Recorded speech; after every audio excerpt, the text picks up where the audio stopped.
additions I've made to this motorhome. One of the first things we did, because when we did our first trip it was warm out and we noticed that the floor was quite warm.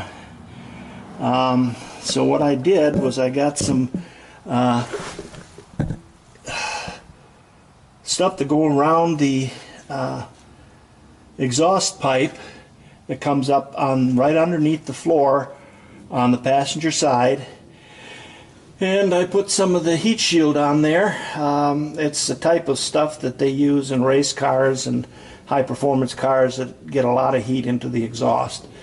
That cut down the exhaust considerably and allows me to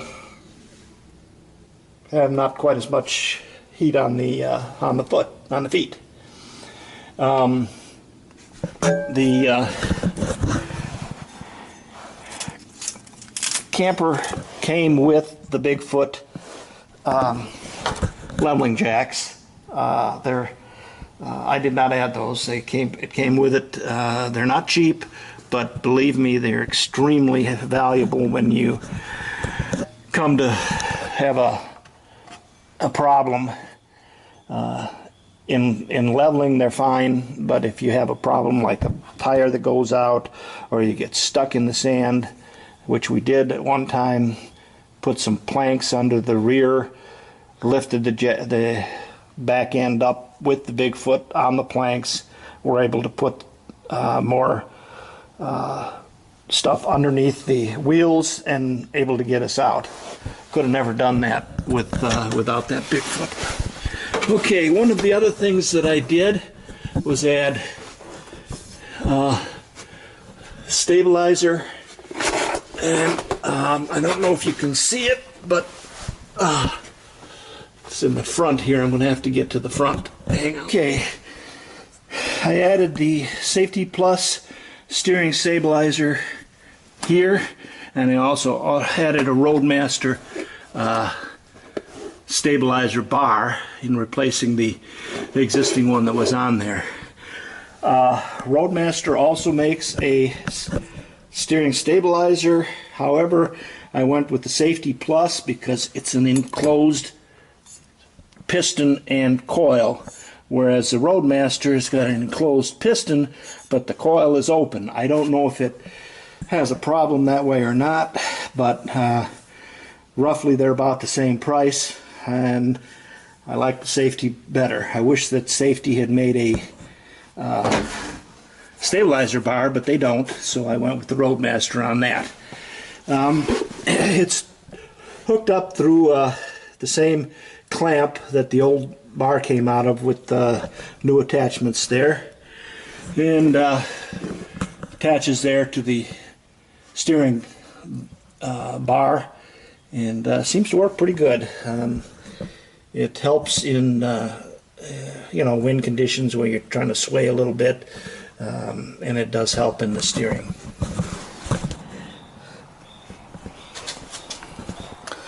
I added a camera here in the front. This has got LEDs for night vision, and it's a standard camera like you would use in a rear view camera. And the reason I added this is because I put in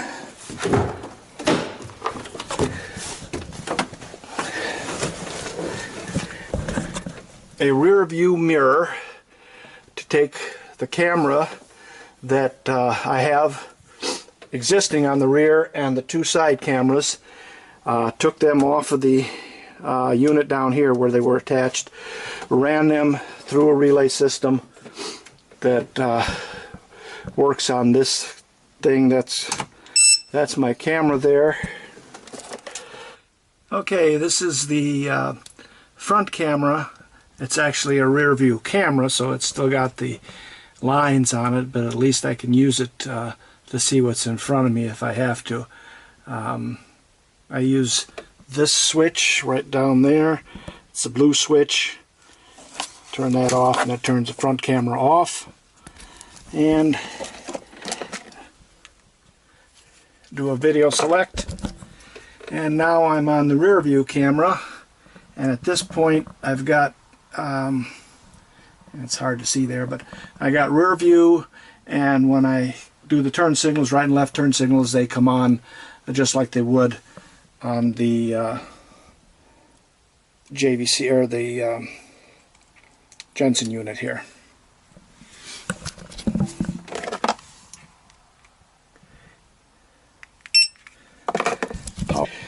I replaced this Panasonic with a newer one.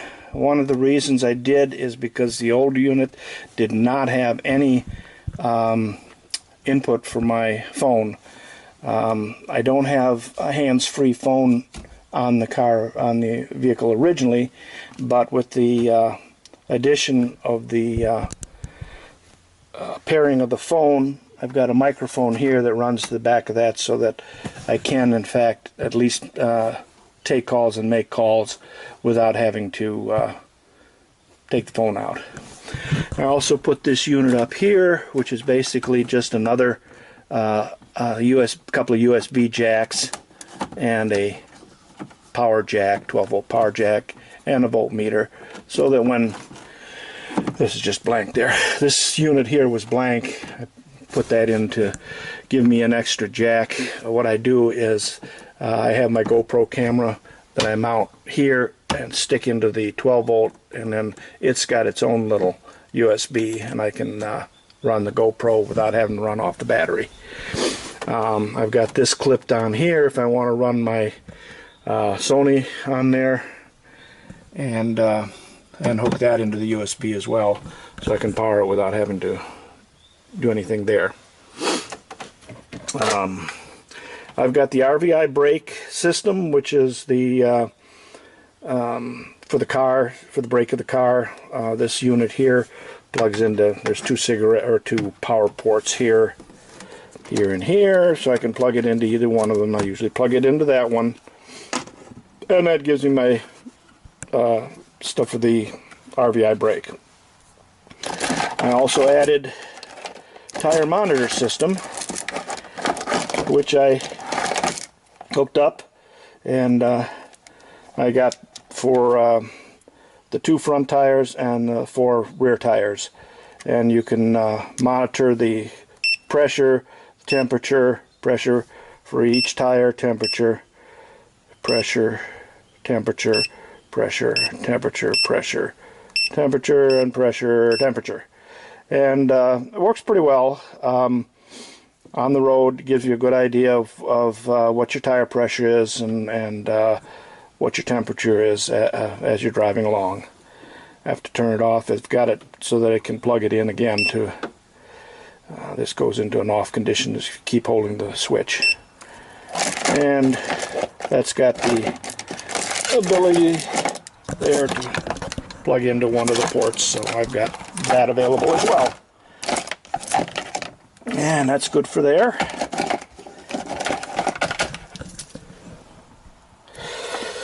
Moving back further,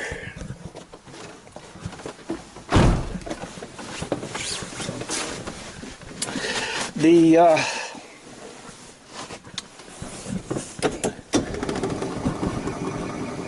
Bigfoot system that I showed you, it says it's already installed.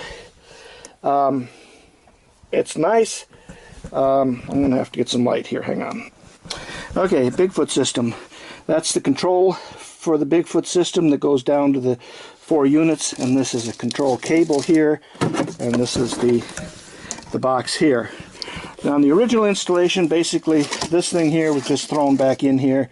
It wasn't even clamped or anything. I added a clamp there and a clamp there to give it some support. I made this box out of a old tissue box, wooden box. Basically now I can set this thing in here like that. This thing here can just kind of stuff in here a little bit like that, and it keeps everything out of the way and keeps it nice and compact. It's a lot better than just laying on the floor, especially with the seat going back in and out.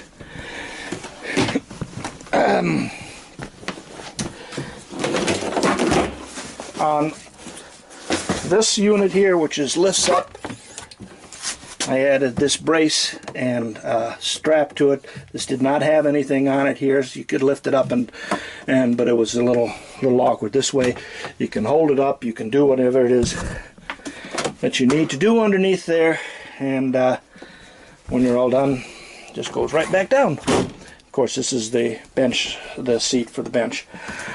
This used to have a table that came all the way out to here. There's another spot here for another post. It's awkward. We decided we really don't need it. There's just the two of us. So what I did is I made a new table. Just used the one post. I still got the old one in case we want to ever go to a longer table. But this gives us plenty of room for our unit lunches and stuff. And still gives us a lot of room in the side, so we're not constantly having to shuffle in and out of this table area. Just stuck this on there for a couple of power ports and some USB charger. Ran that up there, plugged it into there, so that's just an extra USB. All the lights in here are now LEDs. They used to be incandescents. Didn't like it, so I went and changed them all out to LEDs. All the lights now, low current, low draw. The TV was installed, had a kind of a universal antenna on it. I decided that I'd try that Razer. Replaced the existing antenna with a Razer that does have a controller on it that varies, and you can turn it on and off. You can do a search. It'll search on there. I don't know if you can hear it, but basically it searches signals and does a little bit better job of getting signals out on the road somewhere. So that we added. Sealed it up real nice. Looks good. Stuck a DVD or a Blu-ray player in here just so we've got movies and stuff that we can watch. I like to watch TV sometimes at night. The wife likes to sleep. What I did is I added a unit here that I can plug into a headset. And then I got headset jacks here that I can plug into the back and just listen to TV on my own without having to disturb her if she's sleeping. That just pulls out. I got enough headsets like this that I can plug in and make that work. Works good. This is just another carrier there. This unit did come, this camper did come with a fantastic vent fan on the front. Not bad. It's a nice little fan. One of the problems was that the cover that they used didn't allow it to come all the way up when you went through. So I replaced the top cover with a one that has that does work all the way through. The reason I found that is because in the bedroom it was just a standard, and I went to the Max Air controlled vent. It has the same controls, fan in and out. It has a rain sensor, automatically closes when the rain turns off. It's got good controls. It's got either speed or temperature controls, and works real well. I replaced the existing manual with one of those. Bed. Okay. The camper came with a king-size bed, as you can kind of see here. This was all the way across like that, and then the king-size bed. It was completely hinged in the middle, but the whole thing came up as one piece. Very awkward, very hard to get to anything. Since my wife is quite a bit shorter than I am, we decided we're going to go with twins. That allowed me to cut this here and So I've got a one side lifts up. It also has a piston there. This is my freshwater tank pump, and some little bit of wiring in there. We've got lots of storage in there, lots of storage in there. It just comes right back down. And when we got both the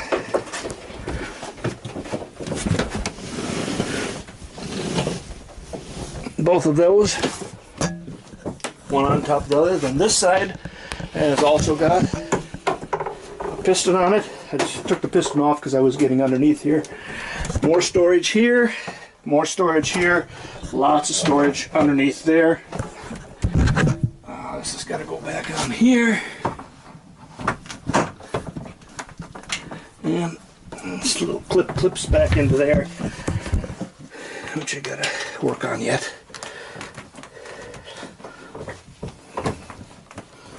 And this piece here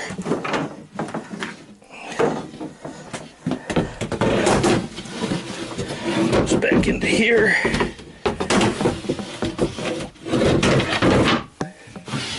There. So we got storage underneath there, and we got storage there, and we got storage there. We got more than enough. There we go. More than enough storage all over the place. Works out real good.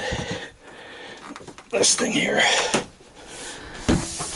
And this clamps down there, and you can move this once the mattress is on here. That moves fairly easy. I also put a headset jack for this TV. I added this TV. There was a port for it. Basically, I just put a brace on there, added the TV, put a headset jack on that, ran it around there, through there, down to there, so again I can listen with headsets, not bother the wife if we're in bed. Other than that, this is all there is in the back here. I added these little magnets here because what they had on the shower, or the curtain here, you can see this. All they had is one little thing here and here, and it just snapped in there, and it didn't hold worth anything. So I put a straps on here, magnets on here. Closes up nice and tight, stays there, no problem. Probably could have figured out how to do that a little bit better at the factory, but it's the way it goes.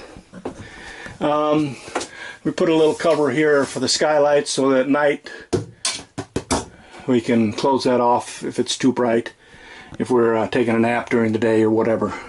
Shower's a nice little shower, very functional. It's a little tight, but it's certainly big enough for my wife, and I can get in there and shower too. Nice shower doors are just acrylic instead of a shower curtain, which really makes things nice. Alright, bathroom. Basically, it's got a door there that closes. We've got this that we kind of, I don't know where we found this, but it's really nice. Hung in on the door. We got all sorts of pockets to put in all sorts of stuff that we may or may not want. I added one of these little switches here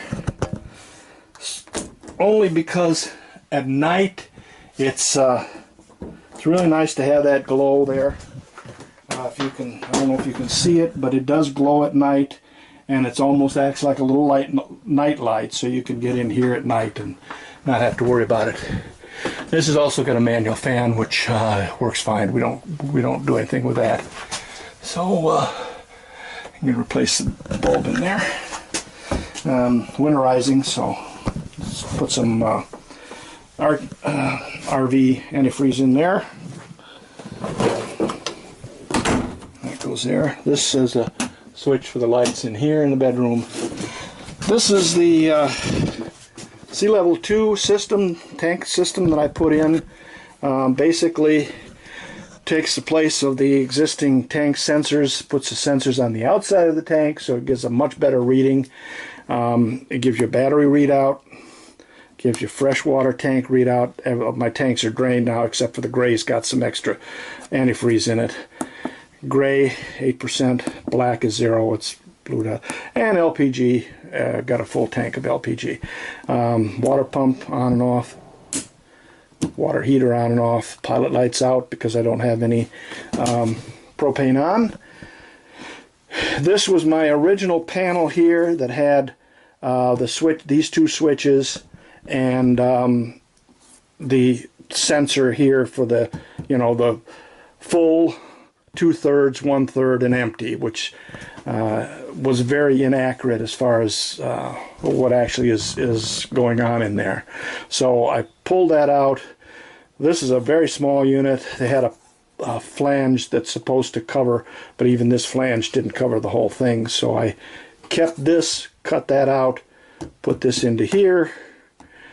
There was living room lights on the old panel in this area, so I moved those up to here. So now I've got living room lights, and of course my generator stayed where it was. I added this little panel light switch, so at night I got a little night light. I can still see everything, no problem. I'm probably going to change this out to a digital. I don't like this at all. Get a digital that it gives you a little better accuracy of how much temperature you got, heat and cold.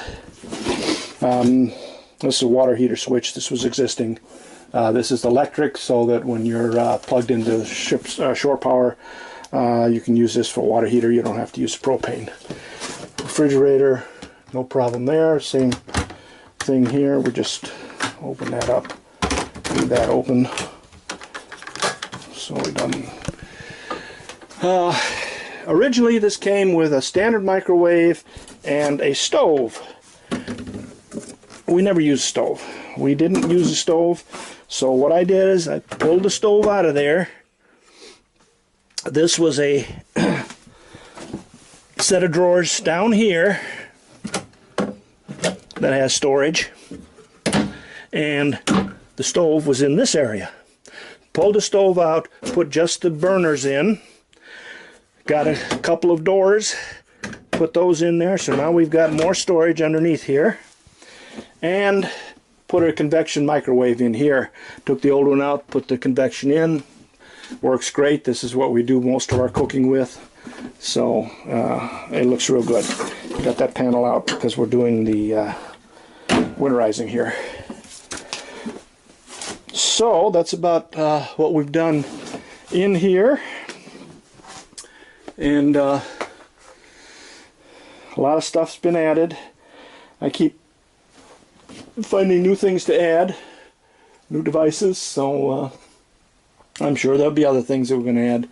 One of these times we're going to add some solar panels and figure out how we're going to get a decent solar system on here. That's about it. Yeah, I also added this little light here when this comes on, which is our outside porch light. That used to be an incandescent. I changed that to an LED. When that comes on, this little light comes on so I can see things at night. Again, same thing. We got the extend, retract, living room lights, which turn on and off here or on and off up there. And then of course the power step, which is, if you turn that on, the power step stays out so you can get in and out without, once you're at the park. One nice thing about the power step, if you happen to leave that switch where it's extended and it doesn't close with the door, if you turn the ignition on, it automatically closes, so you'll never leave it out when you're moving. Other than that, we're looking pretty good. Right now you can see it retract. One of the things I was really upset about is up there on the awning.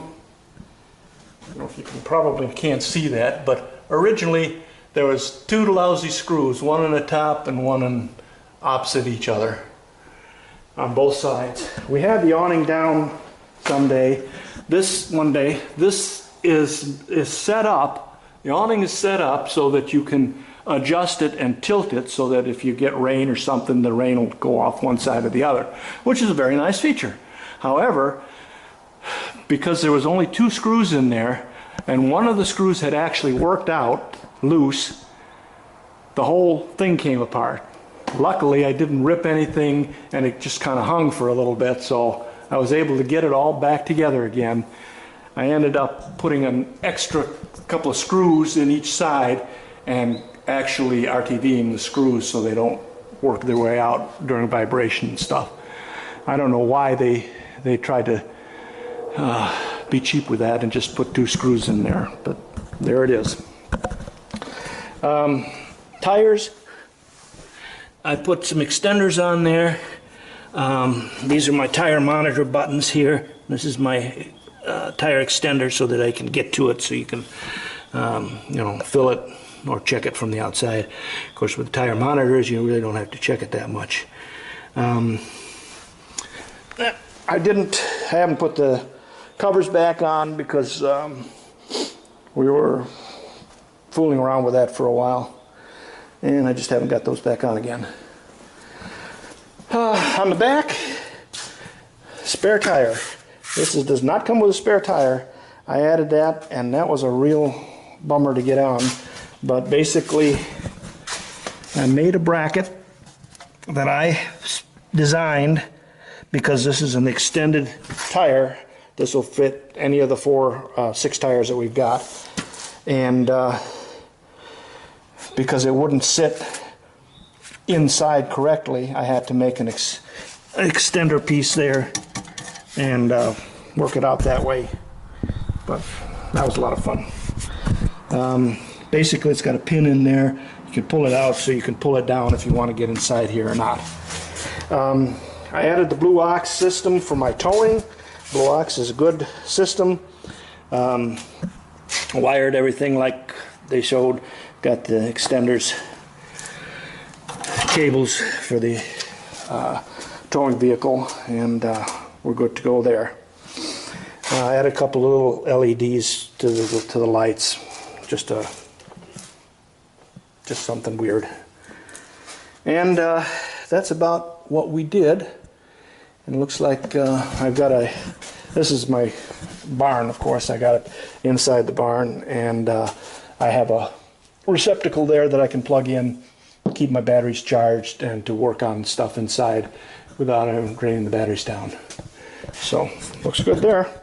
I did add one of those vent things. It's got a wing on it. I don't know if you can see it or not, but anyway, you know, it turns and vents in the direction of the wind, so you never get any back stink from the vent. Okay. One of the things I did was put an accumulator on the water pump. That's supposed to keep it from cycling on and off so much, and it's pressurized, so we'll be able to check it out once we get our water all back together. Of course, right now we're winterized, so we won't be able to check it out till spring. Okay, that's the antenna. It's mounted there where the old one was, and got some good glue on there. Doesn't leak, looks good.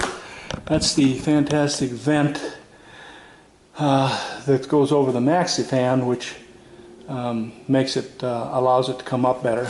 And of course, the back has also got one very similar to that.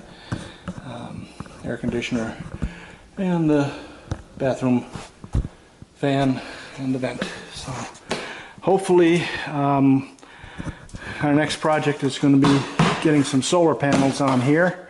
Not sure exactly how I'm going to mount them. Looks like about the only place is a couple here and here. Thinking about one this way, one this way. We'll have to see what kind I can get, and then I'll have to run through somehow and get into the electrical system, which is under the seat on this side. So we'll see what we can do. I'm going to do a couple of additions to the modification and camper mod video that I made before. One is this table here. Before I had the shortened table that was using the existing post up underneath. And this is a Nexus 29P motorhome. It's a 2014 model, and part of their appeal was supposed to be that they had a way to make this couch area into a sleeping bed or laying bed via a piece of plywood that came across from the bottom. The problem was you got the two posts here, and then you've got a bracket up underneath here that the top of the table was screwed to. So if you wanted to make this into a couch area or a laying down area, it was next to impossible without doing a lot of work to it. If you look at the Nexus RV videos from the factory, you'll notice that the new models have the table that drops down. We were lucky enough to find a used motorhome parts dealer that had a bunch of used parts and stuff. It's a kind of a surplus house for motorhomes in White Pigeon, Michigan. They got a lot of good stuff there. And anyway, what we found is a table release mechanism that was that's used on the newer homes where you drop the table down. Anyway, I bought this tabletop, and originally it was quite a ways, so what I did is I cut this section of it off. You can see that. I'm going to move the camera. I cut this whole section off of the back of this, and then I fastened this to the support bracket that came with it that we bought. And basically that bracket ties into the wall, as you can see. The table ties on top of it, and you've got a little lever here like that, and the table goes down. And these move to the side. Table goes right down just like it's supposed to. These go here, and the two pillows go here and here. And what you do is you have a bed. Of course, we don't use it as a bed because we've got this bed up here and then we've got the bed in the back. But it's really kind of nice for lounging around watching TV. So we decided to put that on. This piece here is attached, if you can see it under here, with the bracket that it used to attach the old table. Left this here so that there's a place we can still put things when this is in the down position. A couple of cup holders here, one on each side. This is nice and sturdy. And when we want to relax, we just put the table down, we put our feet up, and really relax. Table comes back up.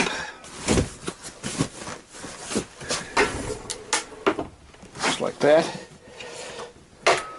Lock there. Nice and sturdy. And we're good to go. Another thing we decided to do, we used to have a jackknife couch here. Since it's, again, just my wife and I and our dog, we thought we'd get a little bit more room in the aisle here, but we still wanted a place for the dog. I found a cabinet at a surplus store, single cabinet kitchen type, that's deep enough. Did some modifications, added some legs to the bottom. Handles on the drawers, real nice drawers. We can put all our dog stuff, food, and all his supplies down inside there. Still have room underneath there to put shoes and things. And this is a nice cushion here that we put on. And That means he can ride up there with no problem. He can still look out the window when he wants to. And we've got plenty of room here in the aisle. In this corner here, we're thinking about getting some type of lounge chair, maybe a swivel or something like that. We'll see what we can find in our travels. And that looks like it's about it for the